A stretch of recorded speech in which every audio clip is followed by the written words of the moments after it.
dia memang kondisinya memaksa kecuali pada waktu itu. Jadi beliau tidak, mohon maaf saya ulangi, Imam Syafi'i tidak memakruhkan, tidak melarang menguburkan jenazah pada saat waktu-waktu terlarangnya sholat. Yang makruh itu adalah jika memang dia mensengaja mengakhirkannya hingga waktu tersebut tanpa adanya sebab. Ini Imam Syafi'i, sedangkan Imam Malik berpendapat bahwasanya menyolatkan padanya setelah warna kekuningan ketika terbitnya matahari atau tenggelamnya itu pun tidak dibolehkan, termasuk juga menguburkannya. Nah, ini beberapa pendapat yang berkembang di kalangan fuqaha. Kita masuk ke hadis nomor 572. Bismillahirrahmanirrahim. Wa anhu qala kana Nabiyyu sallallahu alaihi wasallam yajma'u bainar rajulaini min qatla Ukhudin fi thawbin wahidin thumma yaqul ayyuhum aktsaru akhdan lil Qur'an fayuqaddimuhu fil lahdi wa lam yughassilu wa lam yusalli alaihim. Rawahu al-Bukhari. Dari sahabat Jabir bin Abdullah radhiyallahu anhu berkata, Nabi sallallahu alaihi wasallam pernah menggabungkan dalam satu kubur dua orang laki-laki yang gugur dalam perang Uhud.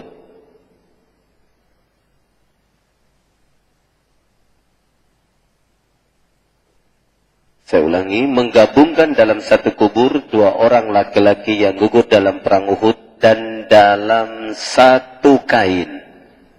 Satu kain itu berarti maksudnya kain kafan.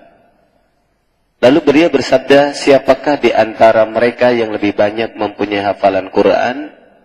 Setelah diberitakan tentang siapa yang banyak hafalannya, maka Rasulullah sallallahu alaihi wasallam mendahulukannya, memasukkannya ke dalam liang lahat.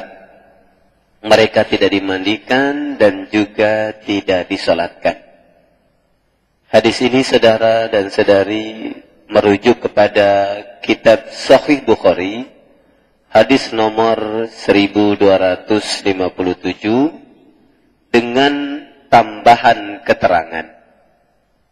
Jadi di dalam kitab aslinya Sahih Bukhari nomor 1257 ada keterangan dari Jabir, saya menjadi saksi. Ya, Jabir mengatakan Rasulullah menegaskan, saya akan menjadi saksi atas mereka pada hari kiamat. Ini tambahan perkataan Jabir tentang lanjutan hadis itu. Jadi Rasulullah akan menjadi saksi mereka pada hari kiamat, dan kuburkanlah mereka dengan darah-darah mereka. Nah, ini teks aslinya di dalam kitab Sahih Bukhari nomor 1257. Teks ini yang tidak ditulis di dalam kitab Bulughul Maram ini. Demikian halnya hadis ini juga terdapat di dalam kitab-kitab yang lain, ya. Termasuk di sini adalah dari Sunan Abu Dawud, hadis nomor 2731 Imam Tirmidzi. Nah, saudara dan saudari, Imam Tirmidzi menjelaskan hadis ini dengan sedikit tambahan, yaitu tentang adanya tanggapan para fuqaha tentang perbedaan pendapat wajib tidaknya mensalatkan jenazah. Nanti kita bahas. Imam Nasa'i juga menuliskan hadis ini di nomor 1929, Ibnu Majah dan Ibnu Syaibah. Nah, khusus untuk keterangan Ibnu Syaibah di dalam kitabnya Al-Musannif juz yang ketiga halaman 205 disebutkan bahwasanya Rasulullah sallallahu alaihi wasallam tidak hanya menggabungkan dua jenazah tetapi juga tiga jenazah. Jadi di dalam keterangan Ibnu Syaibah kitab Al-Musannif juz ketiga halaman 205 itu diterangkan bahwasanya Rasulullah tidak hanya menggabungkan dua jenazah dalam satu mengubur tetapi juga menggabungkannya 3 sampai 3 jenazah. Nah, ini keterangan tambahan di dalam beberapa kitab hadis yang lainnya selain kitab Sahih Bukhari. Lalu berdasarkan keterangan ini saudara, hadis ini setidaknya menjelaskan 5 penjelasan. Yang pertama, menjelaskan tentang dibolehkannya mengkafani beberapa jenazah dalam satu kain. Yang kedua, hadis ini membolehkan menguburkan beberapa jenazah dalam satu kuburan. Nah, khusus tentang ini, ada penjelasan memang bahwasanya Rasulullah Shallallahu Alaihi Wasallam juga membolehkan menguburkan jenazah yang berbeda jenisnya, laki-laki perempuan dalam satu kuburan. Hanya saja yang tetap dibedakan adalah lahatnya. Jadi kuburan kan ada lahat, lubangnya, begitu. Jadi dibedakan laki-laki dan perempuan. Itu diizinkan jika seandainya yang meninggal tentunya adalah orang yang dihalalkan bersama, yaitu dalam hal ini suami dan istri. Misalkan suaminya berpesan atau istrinya berpesan, kalau saya meninggal bareng-bareng, kuburkan bareng-bareng misalkan. Itu diizinkan. Ya, walaupun dia tidak meninggal dalam peperangan. Jadi makna yang kedua di sini, dibolehkannya menguburkan beberapa jenazah dalam satu lahat. Peristiwa ini biasanya saudara itu dalam musibah kayak tsunami banyak ya kejadian seperti ini. Kemudian yang ketiga, hadis ini menjelaskan bahwa jenazah yang meninggal karena peperangan, syahid, ini tidak perlu dimandikan.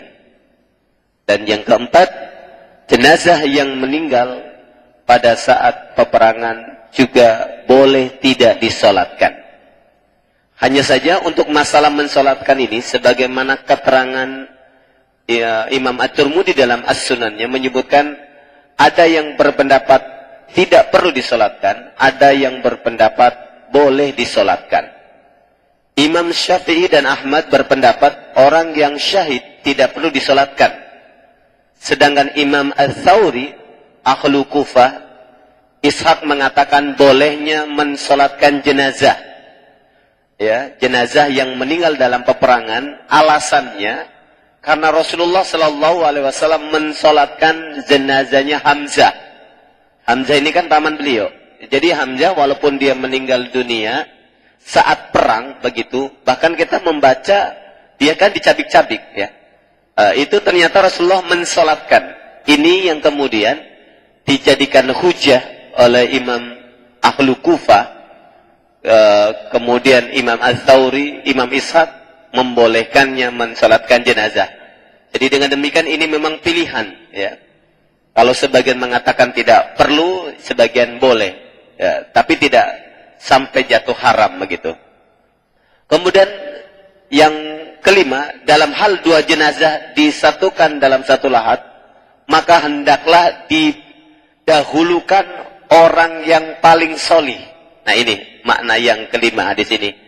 Seperti halnya di dalam peristiwa tadi, Rasulullah bertanya, siapakah di antara 2 orang ini yang paling banyak hafalannya? Jadi kalau yang paling hafalannya banyak, disegerakan, diberikan penghormatan, masuk dahulu liang lahat.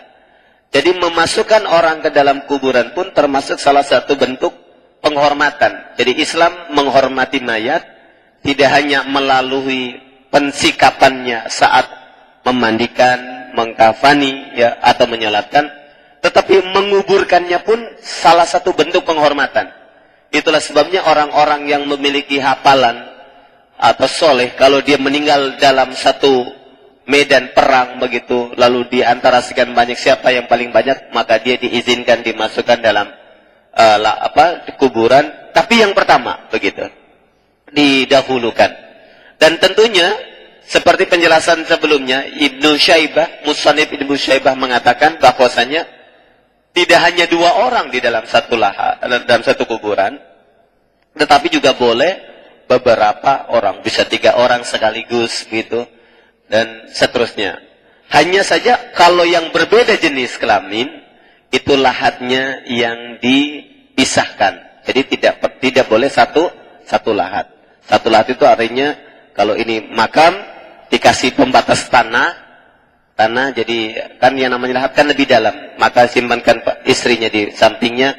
Atau mungkin dalam sebuah peristiwa misalkan terjadi kecelakaan satu keluarga, satu mobil meninggal dunia semua, maka bisa saja suami, istri, anak-anaknya itu dalam satu lahat. Itu juga dibolehkan berdasarkan keterangan hadis ini, saudara dan saudari.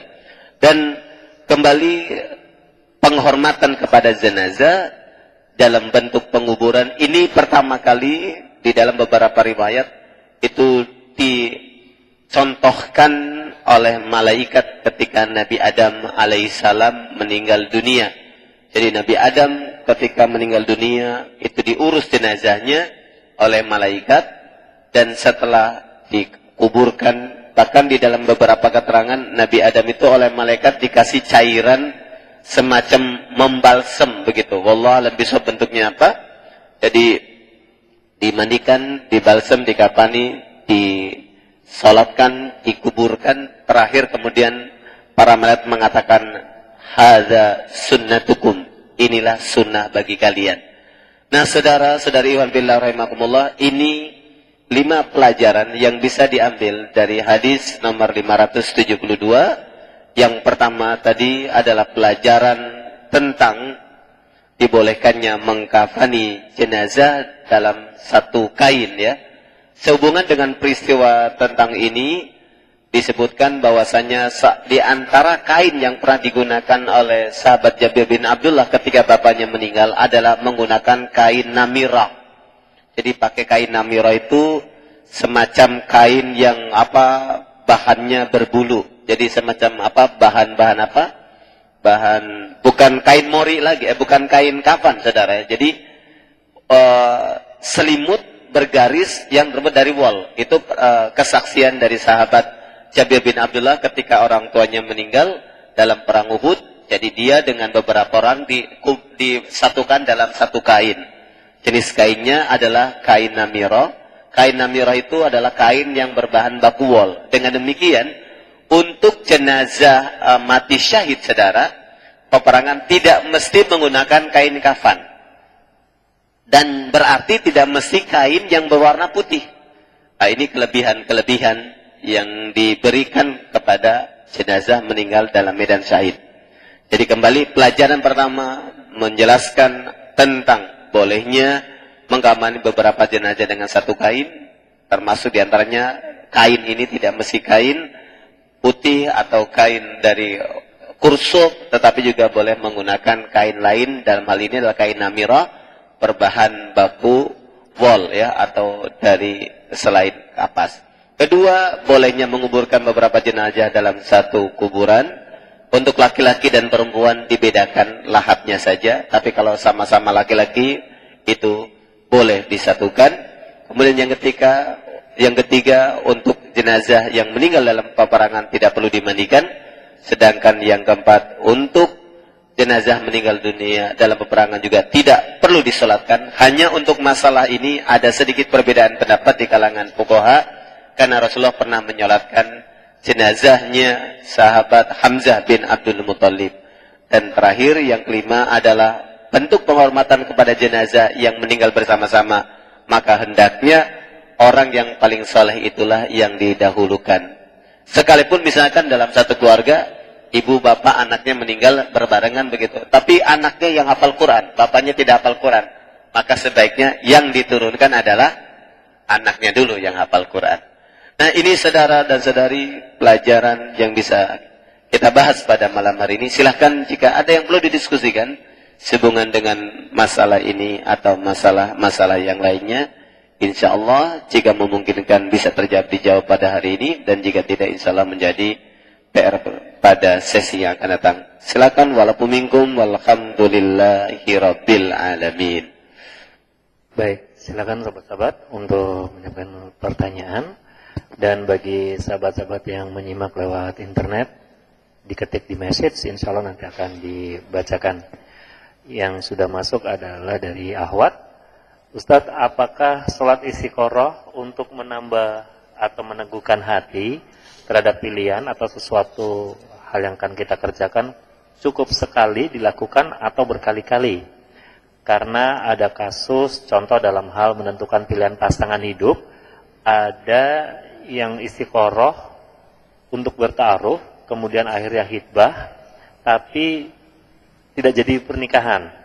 Apakah istiqoroh itu harus dilakukan sampai terjadi pernikahan?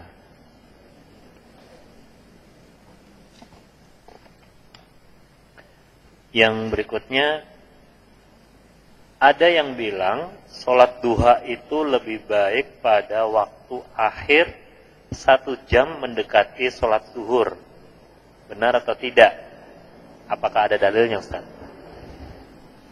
Sholat duha dilakukan 1 jam sebelum zuhur atau dilakukan pada akhir habisnya waktu duha. Apakah ada dalilnya? Ikhwan?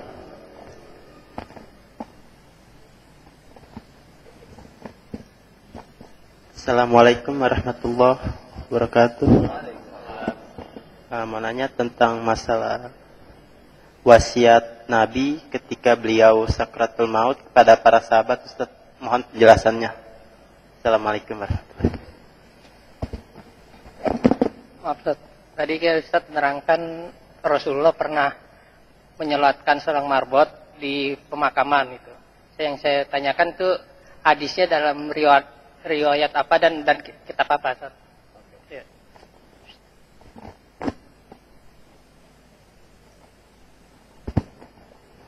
Bismillahirrahmanirrahim.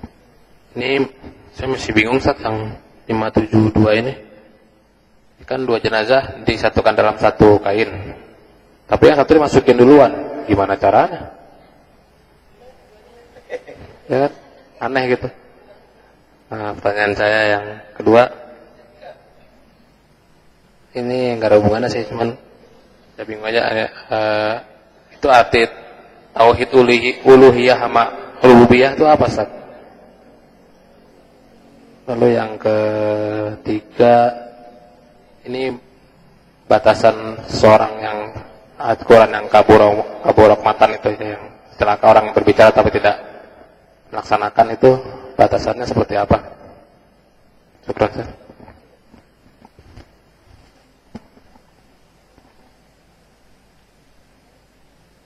Silakan.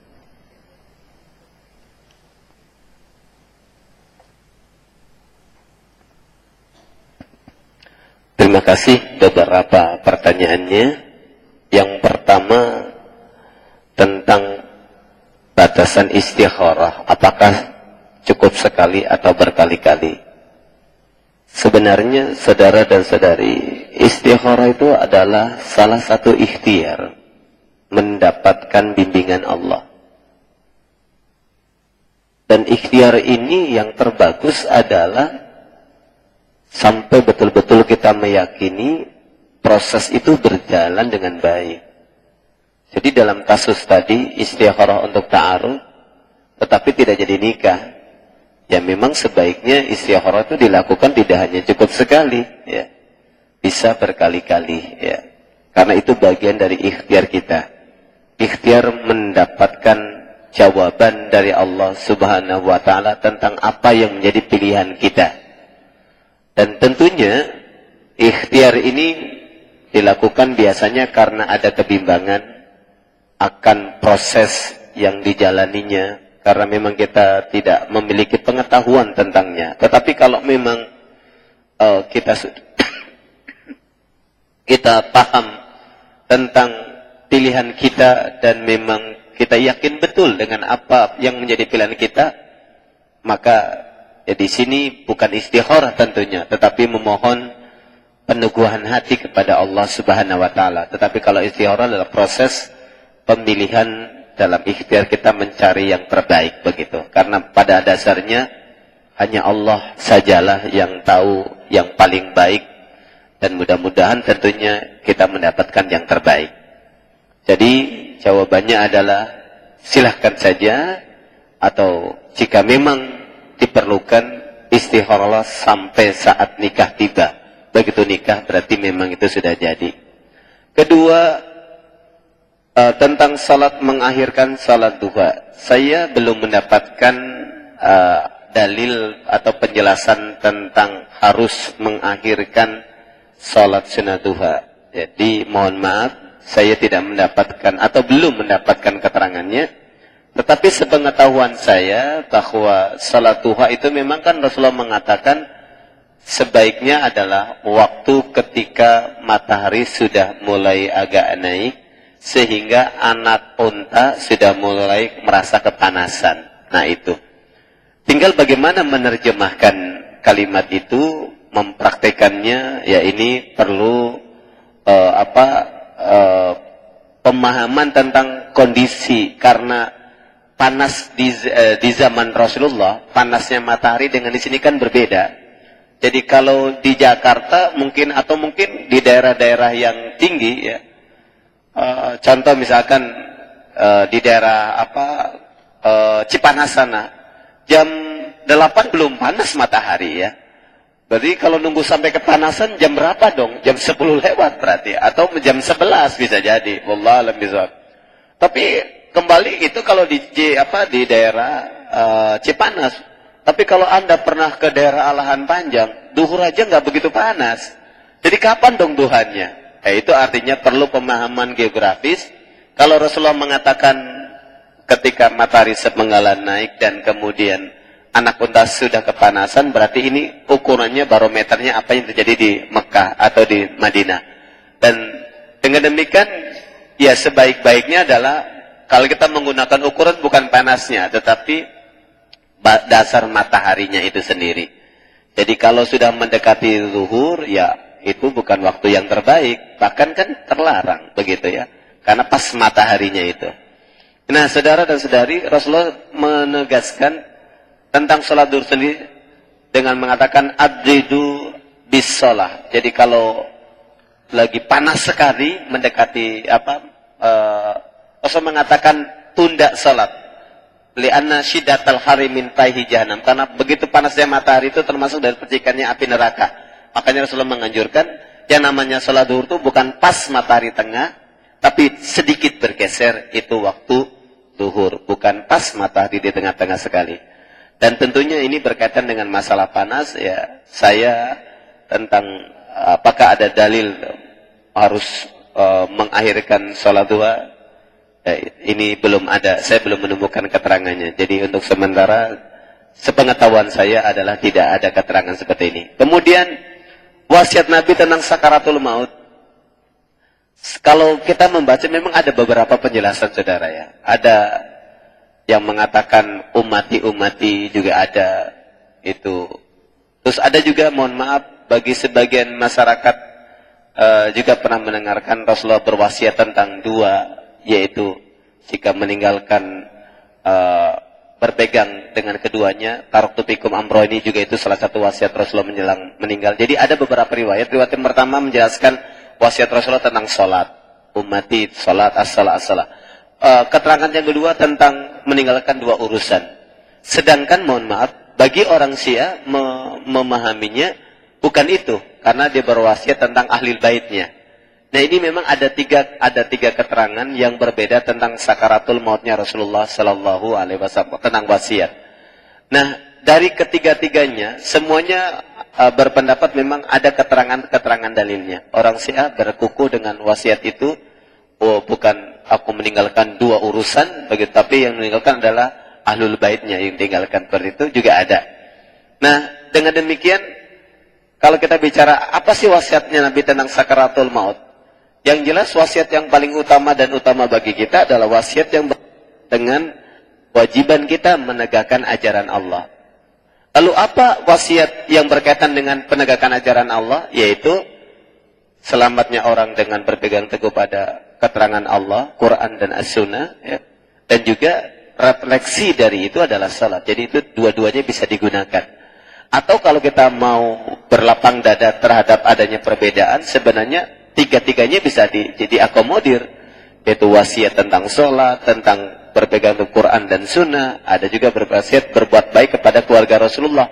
Itu tiga-tiganya bisa dijadikan referensi atau rujukan. Tinggal dari mana kita mendudukannya untuk kita. Sebab hari ini bagi kita yang penting, karena ada sebuah nasihat Rasulullah begini saudara, dalam kitab Sahih Muslim kalau tidak salah, Rasulullah pernah mengatakan begini, ada orang mengatakan, ya Rasulullah, jadikanlah aku temanmu di akhir nanti di surga. Rasulullah mengatakan, a'ini ala dzikrika bikasrati sujud. Tolonglah aku jika engkau ingin dijadikan temanku surga, maka perbanyaklah sujud. Nah, ini Rasulullah pernah mengatakan demikian. Jadi yang penting bagi kita adalah hari ini dampak bagi kita, apakah dengan wasiat ini makin memperbaiki perilaku yang mendekatkan kita dengan Rasul di hari akhirat nanti atau tidak. Dan tentunya proses-proses pendekatan ini kan bisa kita lakukan melalui ibadah-ibadah kita. Nah, ini saudara tentang wasiat Nabi. Jadi memang ada beberapa keterangan tentang itu. Saya bisa melihat dari beberapa keterangan tersebut bisa disatu padukan.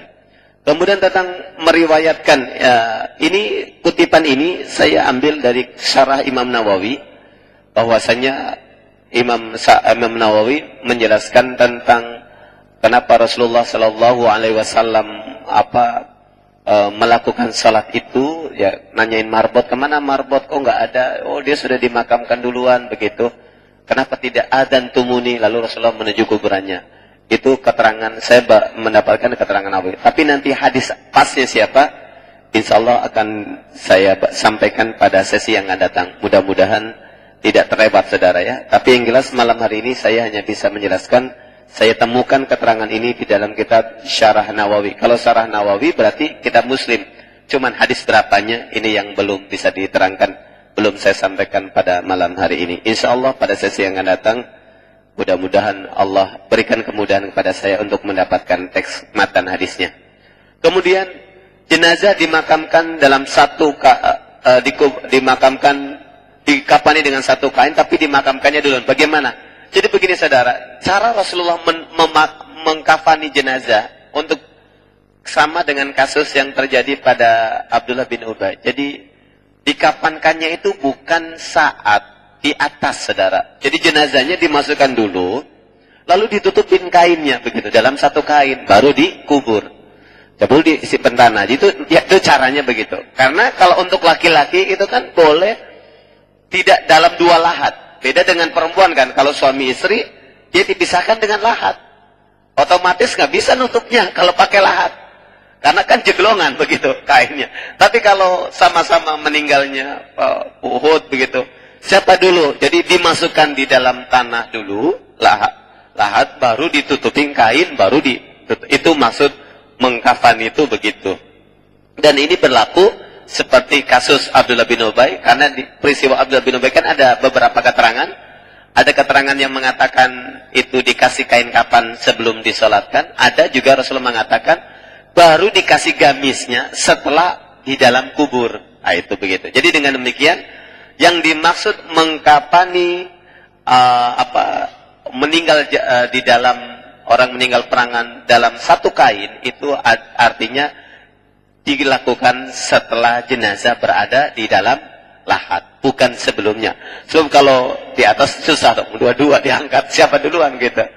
Nanti nggak bisa. Itu penjelasannya begitu saudara ya. Kemudian apa yang dimaksud dengan tauhid uluhiyah rububiyah? Istilah tauhid ini saudara, kalau Al-Quran kan tidak mendeskripsikan secara detail. Ada tauhid uluhiyah, ada rububiyah, ada asma wa sifat, ada juga yang mengatakan tauhid mulkiyah. Para ulama tauhid itu berbeda pendapat. Ada yang mengatakan tauhid itu ada uluhiyah, rububiyah, asma wa sifat. Ada yang menyebutkan uluhiyah, rububiyah, mulkiyah, kerajaan, kekuasaan. Itu memang diskusinya panjang. Tapi yang jelas, kalau uluhiyah dengan rububiyah itu posisinya adalah mendudukan kedudukan Allah. Kalau uluhiyah artinya menjadikan Allah satu-satunya sembahan. Kalau rububiyah itu artinya mentauhidkan, mengesahkan Allah dalam urusan penciptaannya, pemeliharaannya. Artinya begini, kalau misalkan saya sehat karena saya ditolong orang, itu berarti menodai tauhid rububiyah. Salatnya mungkin kepada Allah. Ketika Allah Akbar, salat menghadap Allah. Tapi dia yakin, saya sehat ini kan berkat dia, berkat dia, berkat dia. Jadi mendahulukan nama-nama orang, bukan Allah. Itu berarti menciderai rububiyah. Dalam konteks rububiyah dan uluhiyah juga terkadang terbalik. Karena orang-orang kafir pun, misalkan, banyak ayat mengatakan, jika engkau bertanya kepada mereka, siapa yang menciptakan langit dan bumi? Mereka mengatakan Allah. Jadi orang musyrik itu disebut musyrik bukan karena tidak punya tauhid rububiyah, tapi karena dia nggak punya tauhid uluhiyah. Dia yakin, tahu yang menciptakan langit bumi Allah, tapi sholatnya menduakan Allah. Jadi orang-orang musyrik itu percaya rububiyatullah.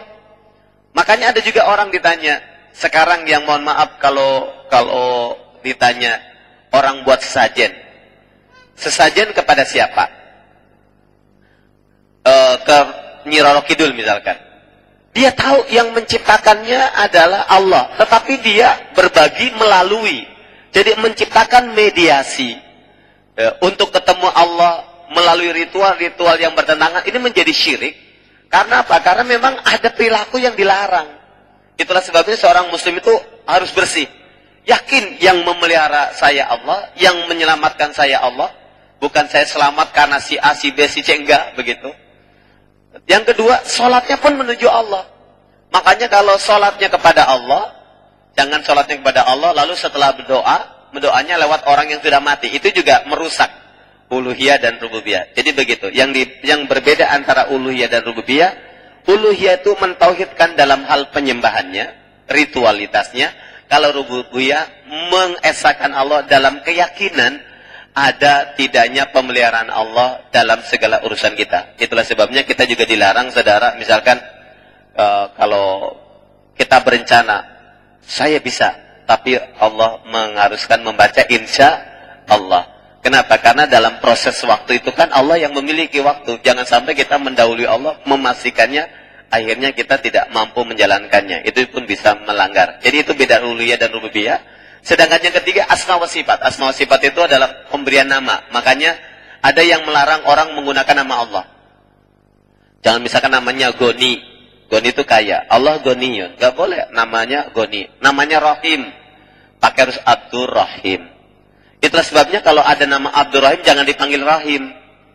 Abdullah, Loh. Itu nggak boleh. Karena Loh itu nama Allah. Abdullah harus panggil Abdullah. Kita kan kadang bukan Abdullah tapi Dullahnya atau kadang Lohnya begitu. Sama kayak tadi nama Abdurrahman. Rahman itu nggak boleh. Rahman itu nama Allah. Kalau panggil nama Abdurrahman, Abdurrahim. Apa Abdullah. Jadi namanya jangan nama Allahnya yang digunakan. Itu dilarang, saudara ya. Kan banyak orang biasanya manggilkan nama belakangnya saja kan. Ya. Namanya siapa begitu. Dipanggilnya itu ya. Mestinya harus lengkap. Itu yang terbaik. Itu tauhid asma wa sifat. Sedangkan ada lagi menyebutkan tauhid mulkiyah. Mulkiyah itu artinya dia harus memberikan kekuasaan atas nama Allah Subhanahu wa taala. Itulah sebabnya negara harus diatur berdasarkan syariatullah. Itu biasanya berkaitan dengan tauhid mulkiyah. Di Indonesia ini ada yang berprinsip tauhid uluhiyah, rububiyah, mulkiyah, ada yang uluhiyah, rububiyah, asma wa sifat. Itu bagian dari penjabaran makna-makna yang terkandung dalam Al-Qur'anul Karim, ya. Kemudian apa batasan kabura maktan yang dimaksud Allah murka? Batasannya adalah jika kita memiliki kemampuan melakukan apa yang kita yakini benarnya, pernah kita katakan, tapi kita tidak melakukan, itu kesalahan, saudara. Jadi batasannya adalah kemampuan. Kalau kita diberikan oleh Allah kelapangan rezeki, kita mengatakan kita tolong orang, kita nggak pernah nolong orang, padahal kita diberikan batasan rezeki, kemampuan rezeki, maka kita termasuk kabura maktan. Kalau kita misalkan diberikan kemampuan untuk melaksanakan sholat dengan bagus, kita terburu-buru, bisa jadi kabura maktan. Jadi batasan kabura maktan itu adalah adanya kemampuan tidak. Makanya di dalam salah satu hadis Rasulullah mengatakan ittaqullah mastata'tum. Bertakwalah kepada Allah semampu kalian. Jadi memang kita boleh belajar tinggi-tinggi, tetapi prakteknya disesuaikan dengan kapasitas kita. Karena itu bukan berarti misalkan ngapain belajar banyak-banyak nggak dilakukan, bukan. Itu bagian proses menuju kesempurnaan. Karena kesempurnaan itu berawal dari adanya pengetahuan, pemahaman, baru pengamalan. Karena mengamalkan sesuatu ibadah tanpa ilmu juga bisa menimbulkan permasalahan. Sama halnya terlalu banyak belajar tapi tidak mengamalkan juga nanti bermasalah. Jadi batasannya apakah kabura maktan adalah ada tidaknya kemampuan. Itulah sebabnya Rasulullah berwasiat, ittaqullah mastata'tum, bertakwalah kepada Allah semampu kalian, sesuai dengan kapasitas dan kemampuan kita. La yukallifullahu nafsan illa wusaha. Demikian saudara dan saudari beberapa pertanyaan. Silakan.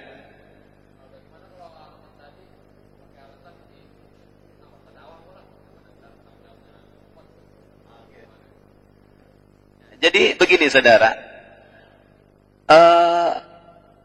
ini memang si malakama. Rasulullah mengatakan barang siapa yang menahan ilmu, Allah nanti akan kalungi dengan api neraka. Gitu. Jadi dengan demikian, kita mendiamkan masalah tanpa ikut terlibat dalam masyarakat juga salah. Gitu. Tapi justru kita berharap dengan turunnya kita terlibat dalam sebuah proses dakwah misalkan, Allah memberikan kelapangan-kelapangan. Jadi berawal ketika kita misalkan diajak berdakwah, misalkan, kita berawal dari keinginan berbagi pengetahuan, itu yang pertama. Saya ingin berbagi pengetahuan. Mudah-mudahan orang-orang yang belum memiliki pengetahuan itu terinspirasi dengan penyampaian saya, lalu termotivasi dengan kemampuannya melakukan begitu pengamalan. Tapi kalau misalkan kita menahan diri, tidak mau terjun-terjun, sampai kapan? Khawatirnya ilmu tadi malah tidak bermanfaat. Karena manfaatnya ilmu itu berawal minimal. Kan Rasulullah mengatakan, ilmu yang akan menjadikan sebab kita mendapatkan pahala mengalihkan ilmu yang bermanfaat. Minimal dengan pengetahuan kita bagi ke orang. Orang jadi tahu, paham, lalu mengamalkan. Kita dapat manfaatnya kok. Begitu. Bahkan Rasulullah juga di dalam hadis lain, hadis yang sahih, dalam kitab Bukhari dan Muslim, dan juga Imam Ahmad menyebutkan begini, man dalla ala khairin, barang siapa memberikan petunjuk kepada orang suatu kebaikan, dia mendapat pahala dari memberitahukannya dan pahala dari orang yang mengamalkannya, karena ketidaktahuannya, karena pengetahuannya berdasarkan informasi dari kita. Jadi dengan demikian dapat dua saudara, kita nyampeinnya dapat pahala, kemudian orang lain mengamalkan, kita dapat pahala. Kita mengamalkan, dapat pahala. Jadi itulah sebabnya, jangan pernah kita merasa lemah untuk berbagi ilmu. Karena dengan berbagi itulah Allah mencerdaskan kita.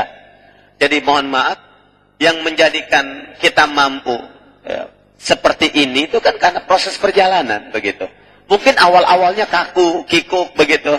Tapi dengan perjalanan inilah Allah menjadi lapangkan kita. Jadi itu saudara. Minimal pertama, motivasi kita adalah berbagi pengetahuan yang bermanfaat. Syukur-syukur Allah memberikan kita kemampuan bisa mengamalkan dan menegakkannya. Subhanallah kan. Itu lebih bagus lagi. Insya Allah lebih berlipat-lipat. Makanya di dalam Islam ada amalan yang pahalanya satu, ada pahalanya bisa berlipat-lipat kan. Nah itu. Kita tinggal milih yang mana. Insya Allah ya kita inginnya semuanya kebagian. Satu pahala dan juga berlipat-lipat pahala. Baik, masih ada yang perlu ditanyakan?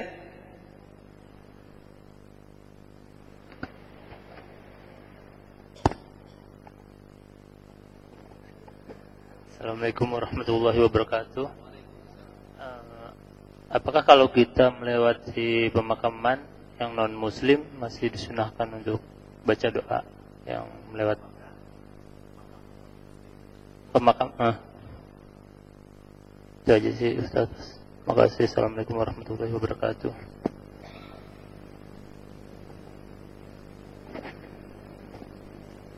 Assalamualaikum warahmatullahi wabarakatuh. Pak Ustadz, saya mau nanya, boleh nggak kita melakukan satu amalan karena dasarnya malu? Amalan, suatu perbuatan baik lah gitu, karena dasarnya malu. Misalnya gimana ya? Misalnya katakanlah dalam satu lingkungan dia harus iuran yang sifatnya sukarela. Pada saat itu dia tidak cukup lah uangnya, tapi saya malu nih kalau nggak ikutan bayar misalnya. Tapi dalam hatinya saya bayar, saya ikhlas. Tapi awalnya malu dulu. Assalamualaikum.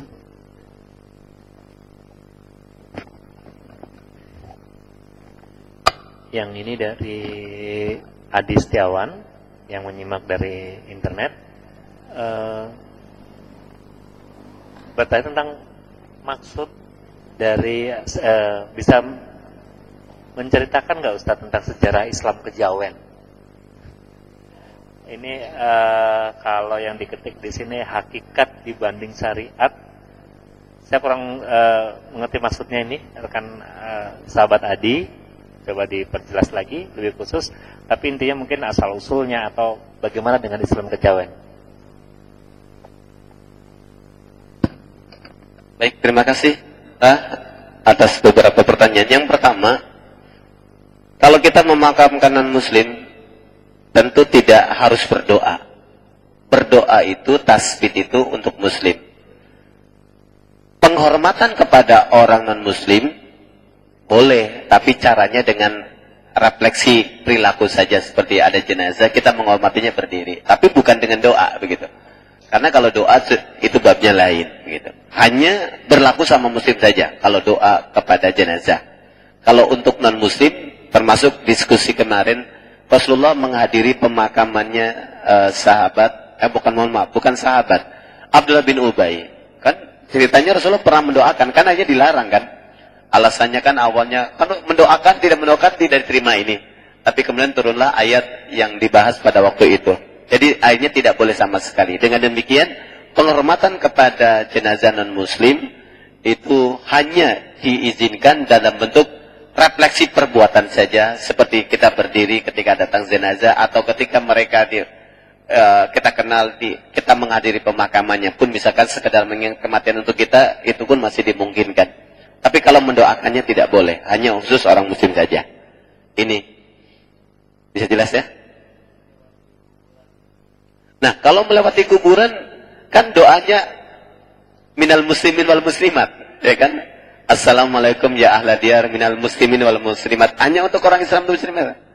Jadi nggak boleh kita berdoa kalau masuk kuburan atau lewatin kuburan, berdoa secara umum. Harus ada pembatas minal muslimina wal muslimat. Itu harus ada. Jadi nggak boleh. Ya, ada doa terbuka, harus ada itu. Kemudian, bolehkah melakukan suatu perbuatan dasar karena kebaikan karena dasarnya malu? Jadi begini saudara, malu itu salah satu nikmat. Dan malu itu, Rasulullah mengatakan al-haya'u minal iman. Malu itu bagian dari iman. Jadi melakukan perbuatan asalnya malu, itu berarti masih ada refleksi iman saudara. Jadi boleh saja. Cuman tingkatkan malu itu jangan sebatas malu sama manusianya.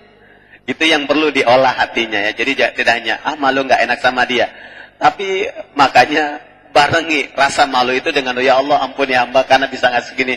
Ampuni jika hamba pertama karena malunya gitu. Tapi jelas Rasul mengatakan al-haya'u minal iman. Beruntung kalau Anda masih punya malu, karena malu itu bagian dari iman. Karenanya masih dibenarkan walaupun melakukan kebaikan niat awalnya karena malu. Tapi kalau bisa tingkatkan malunya, bukan karena manusianya, tapi malu karena Allahnya itu. Kemudian tentang asal usul kejawen, saudara. Jadi kalau kita membaca, memang ada beberapa kitab ya. Ada Darmo Gandul, begitu. Darmo Gandul itu buku ya, yang menjelaskan keagamaan tapi kejawen. Jadi yang kemudian berkembang ada istilah syariat, hakikat, syariat, thariqat. Itu kan juga ada istilah-istilah pembagian. Islam hakikat, Islam syariat, Islam thariqat. Jadi memang ada istilah-istilah seperti ini. Namun yang jelas, kejawen itu berawal adalah akulturasi budaya. Kalau kita membaca, saya membaca sejarahnya, misalkan perbedaan pendapat antara Sunan Kudus dengan Sunan Kalijaga tentang tahlilan, maka Sunan Kalijaga pada waktu itu berhujjah untuk menjembatani kebiasaan orang-orang Hindu dan Buddha supaya tidak kaget dengan suasana Islam. Maka Sunan Kalijaga mengizinkan membuat ritual sesudah kematian, kumpul dan untuk mengislamkan mereka dengan baca la ilaha illallah. Jadi dengan demikian asal usul kejawen itu adalah akulturasi budaya setempat, budaya-budaya yang mungkin awalnya dari animisme, dinamisme, yang dipertahankan hingga sekarang setelah Islam datang. Itu asal usulnya kejawen. Kenapa disebut kejawen? Karena yang dominan adalah tradisi Jawa. Tapi sebenarnya istilah ini tidak hanya di Jawa, karena di masyarakat lain juga ada budaya-budaya tertentu. Makanya di India itu ada agama Sikh namanya. Sikh itu campuran Hindu, Buddha, Islam loh saudara. 3 agama dicampur. Orangnya pakai putih-putih, ya pakai yang gambar-gambar Wali Songo itu kan. Tinggi-tinggi begitu. Jadi itu akulturasi budaya begitu. Itu jadi yang disebut kejawen. Nah, istilah kejawen ini jadi tidak hanya untuk masyarakat Jawa, tapi agama apa saja yang dimana didominasi oleh budaya-budaya setempat itu istilah bisa disebut kejawen. Ya, termasuk di masyarakat mana saja, di Sumatera misalkan, itu juga bisa bagian kejawen. Nah, tinggal bagaimana purifikasinya, pembersihannya. Nah, dengan demikian kalau kita pahami tentang masalah ini, maka harus disadari bahwa salah satu unsur perusak agama itu adalah tradisi, saudara. Orang-orang Sunda yang masih sebagian percayanya sama kalau di Pangandaran begitu. Bukan Pangandaran, di Sukabumi ini apa namanya? Pelabuhan Ratu, Nyi Roro Kidul. Itu kan tradisi juga, saudara. Dan ternyata keyakinan Nyi Roro Kidul tidak hanya di Sunda, di mana? Di Jogja juga banyak. Jadi memang itu juga bagian dari tradisi budaya ya. Orang mengatakannya kejawen. Jadi demikian saudara, kepada penanya ya, saudara siapa tadi namanya? Adi ya. Jadi sejarah kejawen itu adalah sejarah akulturasi budaya di awal-awal kedatangan Islam di sebuah daerah.